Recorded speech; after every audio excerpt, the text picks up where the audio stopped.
Today's Professional is brought to you by The Basement Doctor. Hi, I'm John Clements with The Basement Doctor. The last few weeks we've been installing an encapsulation system at this house. Thought we'd go inside and take a look and see what the progress is.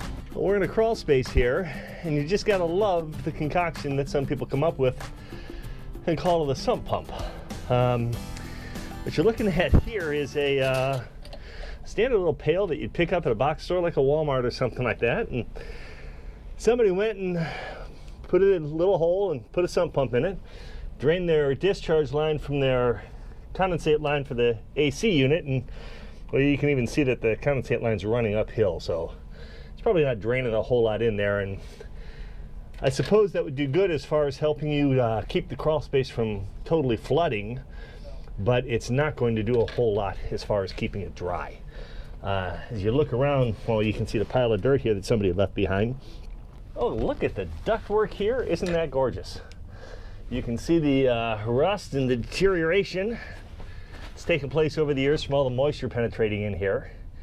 And that ductwork is no longer used, obviously, because you can see what great shape it's in.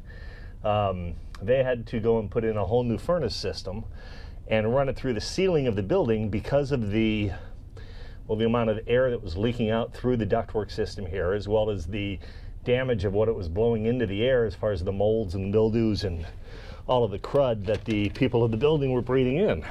Obviously not a healthy situation. Okay, so all that rotten ductwork that you saw, we've removed it. It was all laying right here.